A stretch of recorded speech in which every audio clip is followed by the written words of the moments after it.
Assalamualaikum warahmatullahi wabarakatuh. Sampurasun wilujeng tepang di sareng simkuring Mang Acil ngalangkungan channel Kamemet Urang Sadayana Megas Pasundan ngalangkungan Dongeng Sunda dina wangkit ayeuna urang tepang jejer carios Jurig Karuhun episode Balebat Wanci Janari dina danget ieu urang tepang dina bagian anu kaopat kumaha lajengna ieu jejer carios. Sumangga kanggo sadayana wilujeng sasarengan bae namung satu acana kade hilap diantos subscribe-na like oge komennya supados urang sasarengan salamina ngalangkungan channel Kamemet Urang Sadayana Megas Pasundan wilujeng sasarengan sor kaparayun.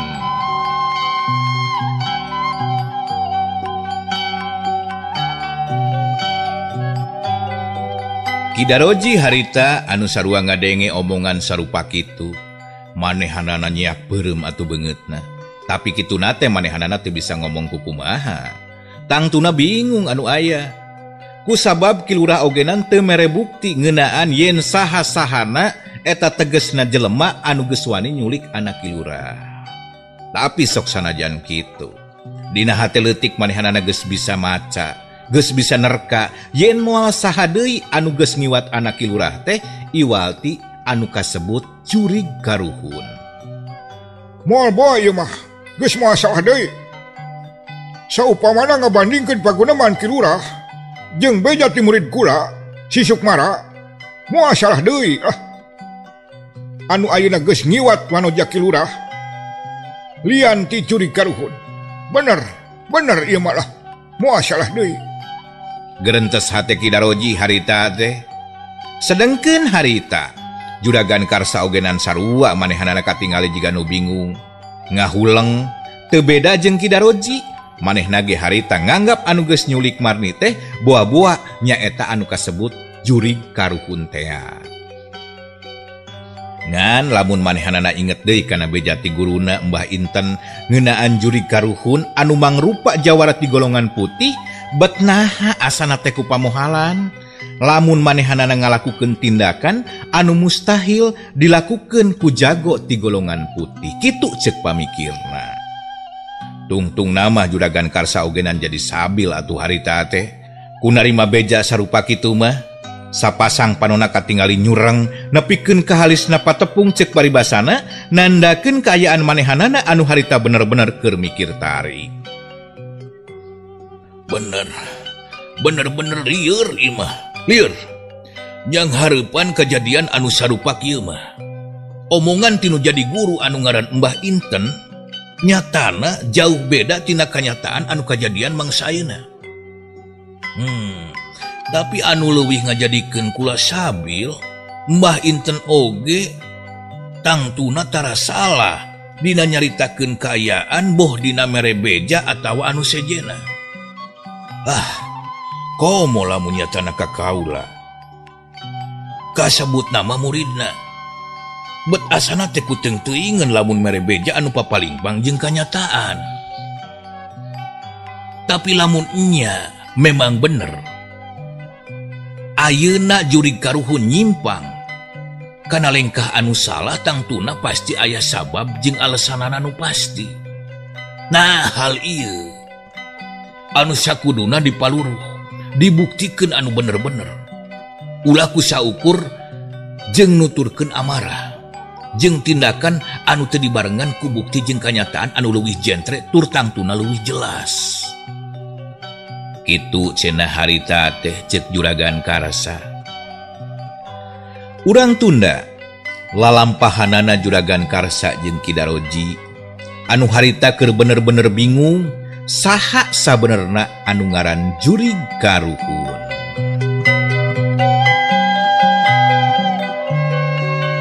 Kocapkeun di hiji tempat harita lalaki gondrong anu make jubah hideung tayalian ti lalaki anu kungsi adu jajaten jeung Marlan oge Sukmara malahan manepikeun ka ajal patina Marlan jeung tatuna Sukmara harita teh katempo leumpang ngagedi. Sanajan jelas Dina eta panggulan tak-takna manggul hiji jirim wanoja anu tangtuna bakal berat lamun cek hitungan jalma biasa. Tapi pikeun manehna katempona teh siga nu hampang pisan teu beda ti manggul kapas paribasana. Pas harita teh nepi ka hiji tempat anu cukup jauh tur anggang ti pilemburan. Singget nama di hiji tempat anu mangrupakeun sisi lamping gunung. Harita manehanana katingali nurunkeun awak wanoja anu dipanggulna. Sanggeus diturunkeun, katingali beh nama geuning hiji wanoja anu dibawanana teh mangrupa hiji wanoja anu mibana roman geulis rupa. Awakna jangkung lenjang, padet jeung ngeusi, kulit bersih, luwis, tangtuna bakal loba lalaki anu kapincut. Lamun ningali kaayaan jeung dedegan eta wanoja anu harita diturunkeun tina panggulanana eta jirim lalaki gondrong. Burileng harita teh dina jero topeng iblis anu dipakena katingali mata manehanana ngaburileng. Sabelah leungeunna tuluy harita teh disodorkeun ka hareup muru kapal bah tak-takna eta wanoja. Des teu lila harita teh dua ramona katingali mencet sapasang urat anu aya dina beuheung eta wanoja belah kenca. Korejat mata wanoja langsung muka bari jeung ngorejat ngejat. Siga anu sieun pisan harita teh. Saha ari Andika? Cek eta wanoja nyarita. Bari awakna geuwat ngasrot undur-unduran ka tukang sababaraha kali. Tapi kituna teh teu bisa labas. Ulantaran pas pisan manehanana ngalieu ka tukang, geuningan jelas atuh. Di satukangeun manehanana teh nyampak jungkrang anu nungkawing, mungguh mantak paur sanajan sareret oge. Sedengkeun di hareupeun manehanana harita lalaki gondrong katingali beuki mencrong, bari lalaunan ngadeuketan ka pelebah manehanana. Lamun seug harita dina kaayaan teu make topeng, tangtuna bakal katingali jelas. Eces jentre. Ngeunaan kumaha romana anu ditinggalikeun ku manehanana dina waktu harita. Sanggeus dina kaayaan deukeut jeung si wanoja. Harita lalaki gondrong geuwat ngajewangkeun leungeunna atuh. Kana baju anu dipake wanoja pas pisan palebah dadana. Krowak bret. Bajuna langsung ngewag soeh. Si wanoja ngajerit bari sapasang leungeunna gancang nutupan kana palebah dadana. Sedengkeun panon si lalaki gondrong katingali beuki ngaburilak jeung beuki molotot harita teh mangrupakeun sorot panon anu ngagambarkeun nafsu birahi jeung kabengisan iblis anu ngaraksuk kana dirina dina waktu harita. Sateu acan dilajengkeun kanggo kasadayana kahade hilap ngemutan bilih aya nu teu acan subscribe, teu acan likes, oge teu acan komen kusim kuring diantosnya. Mangga urang lajengkeun deui kumaha lajengna ieu jejer carios. Kaparayun. Kocapkeun harita nyang hareupan jeung ngarandapan tindakan anu keji sarupa kitu. Si wanoja ge tangtuna mah teu mikeun atuh manehanana. Lamun kudu pasrah kitu-kitu wae. Anu saterusna ngarandapan nasib jeung aib anu tumiba ka dirina. Jol kaplok we manehanana. Leungeunna nyabok tarik ka lalaki anu dihareupeunana. Si lalaki gondrong katingali harita teh ngusap beungeutna anu ditutup ku topeng. Bari dibarung jeung rada muncereng harita teh. Panonna gular-gilar ka luhur jeung ka handap. Nitenan kana awak wanoja anu dihareupeunana. Bari jeung ngaluarkeun seuri anu mungguh pikangewaeun, tuluy teu lila manehanana pok kadenge ngomong. Tenang Nyai, tenang. Ulah siga anu keung Nyai. Jeung geuleuh kitu anjeun teh ningali kaula. Nyai, aduh. Asaku bagja ka bina-bina Nyai. Ningalina eta awak anjeun. Anu sakitu bahenona. Kulit anjeun anu sakitu mulusna. Bari jeung bibir anjeun anu sakitu nyoy-nyoyanana Nyai. Setan sia, iblis. Andika bener-bener lalaki bejat jeung teu boga perasaan. Laknat. Naon maksudna? Andika nyulik diri kuring. Jegrek ngalakukan tindakan anu teu munasabah. Leuwih hade ayeuna sebutkeun saha Andika anu sabenerna. Kitu cenah ceuk eta Wanoja.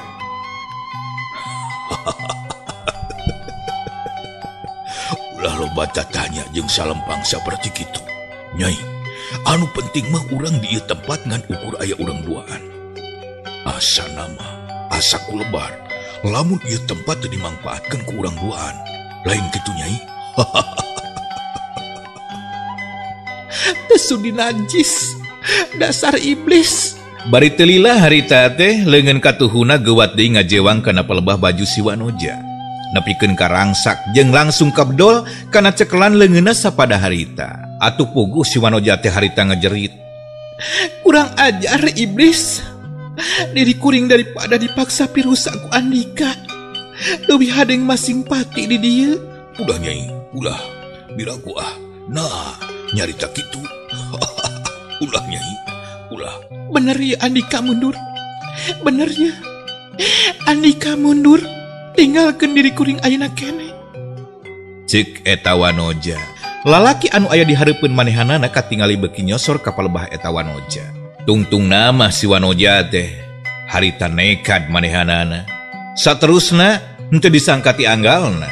Manehanana langsung ngagajlengkeun awakna kana palebah jungkrang anu nang tawing. Ari si lalaki gondrong. Harita teu bisa kukumaha manehanana. Kusabab bener-bener teu disangka ti awalna. Lamun si Wanoja bakal ngalakukeun tindakan anu nekat jeung ngabahayakeun kana dirina sorangan. Tungtung nama manehanana ngan saukur bisa mencrong dina kaayaan ngalayangna eta awak si Wanoja ka handap anu saterusna leungit dina panempona sabab ku jero-jerona eta jungkrang anu saterusna mah jelengles. Eta lalaki gondrong ngiles indit teuing ka mana. Urang kocapkeun harita.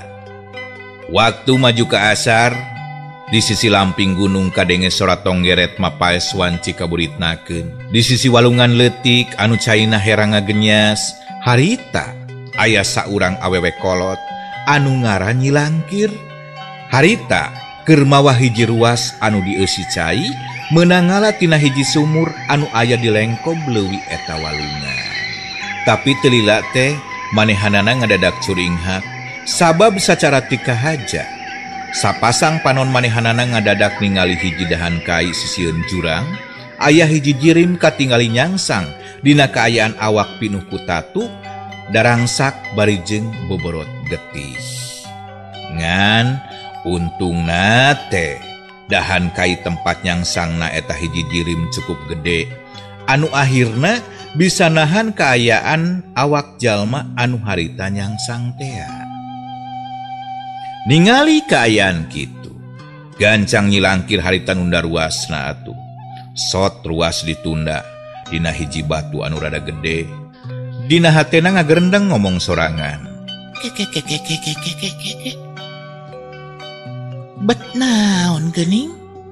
Anu nyangsang di luhur dahan kai? Lamun disidik-sidik tetela lain pesing atawa care sigana teh. Bet geuning manusa sigana teh. Ceuk Nyilangkir harita teh. Anu saterusna buru-buru ngalengkahkeun sukuna ngadeuketan ka sisi jungkrang bari jeung nilik-nilik deui saha anu harita nyangsang teh. Sanggeus sidik jeung jelas naon anu disangka na jol jeleng we. Nyilangkir geuwat ngagajlengkeun awakna ka luhur. Siut celek. Anu saterusna sapasang sukuna geus panceg deui nangtung dina pas pisan dahan kai sisi gawir tempat jirim eta harita nyangsang. Tapi nu mungguh luar biasa. Pas sukuna manehanana harita nincak atawa pas pisan keuna kana dahan kai. Saeutik ge atuh henteu ngaluarkeun sora jeung ngajadikeun oyak dahan saeutik-eutik acan. Sakilas ge nandakeun yen Nyilangkir tangtuna lain jama samanea, tapi tangtuna mangrupakeun hiji jawara kolot anu mibanda ajen jajaten jeung elmu pangaweruh ngahampangkeun awak anu bener-bener pinunjul batan jago anu sejen. Sanggeus mastikeun yen jirim anu harita nyangsang teh geuning hiji wanoja anu masih keneh bakal bisa disalametkeun. Teu nunggu lila harita teh nyilangkir langsung krewek we harita mangku awak si wanoja kedua belah leungeunna. Anu saterusna awakna nyirorot deui ka handap bari langsung ngablesat ninggalkeun eta patempatan teu malire kana ruas anu harita geus diisian cai ku manehanana. Panon poe geus meh-mehan surup tunggang gunung. Waktuna beurang kaganti ku peuting. Harita nyilangkir nepikeun ka palebah padumukanana. Padumukan anu nyingkur di lamping gunung jiga anu ngahaja nyaung-nyaung sorangan di eta patempatan. Anu mangrupa hiji wawangunan leutik tapi resik sanajan diriung kurungkun ejeng geledegna tangkal kai jaranggotan. Sanggeus anjog tuluy ngagolerkeun eta wanoja. Saterusna mencet sababaraha urat penting dina awak eta wanoja bari jeung nyalurkeun sabagian tenaga lapisanana. Sangkan si wanoja bisa ngaleungitkeun rasa nyeri dina tatuna anu aya dina sakujur awakna. Harita teh ramo leungeunna jeung sukuna eta wanoja ngagleter. Keurila sapasang panonna nyah beunta bari rada-rada treret ka sabudureun eta tempat. Si wanoja maksakeun nguniang hudang bari nahan rasa kanyeri, tapi nyilangkir keuat nahan awak si wanoja bari pok nyarita. Kelaanan Nyai. Istirahatkeun bae heula. Teu kudu salempang jeung hariwang. Komo lamun mikiran ayeuna hidup aya di mana? Anu penting mah ieu. Ayeuna hidup geus salamet bari jeung aya dina kaayaan anu bener-bener aman. Sok sarekeun deui ayeuna mah Nyai. Ceuk nyilangkir harita bari nyodorkeun cai herang dina batok kalapa. Kapalebah si wanoja anu harita terus diinum siga anu hanaang pisan. Sanggeus kitu mah si wanoja ge harita tuluy sina istirahat deui. Malahan mah harita ngahaja di bajuan make baju anu kurut murid nyilangkir dina sabaraha waktu alam katukang. Dina kaayaan kitu nyilangkir ogenan manehanana mindeng indit kaleuweung anu maksudna mah neangandang daunan jeung akar-akaran pikeun dijieun obat keur ngobatan tatu anu aya dina eta wanoja. Anu antukna eta wanoja beuki dieu beuki pulih kaayaanana. Cindekna 3 poe ti harita nyilangkir katingalina rada bengras paromana kusabab harita si wanoja geus katingali rada cenghar. Malah geus bisa diajak ngobrol sagala rupa. Dina sabaraha obrolan anu dipagunemankeun teh nyimpulkeun hiji kabuktian anu tetela si wanoja sorangan eta teh lianti marni geuningan. Rupina urang cekapkeun dugikeun ka dieu heula dina jejer carios Jurig Karuhun episode Balebat Wanci Janari bagean anu kaopat. Urang tepang deui ngalangkungan bagean anu kalima. Namung kade hilap diantos subscribe-na, like, oge, komen, teu kenging hilap. Supados tiasa tepang deui sasarengan ngalangkungan channel Kameumeut urang sadayana Megas Pasundan.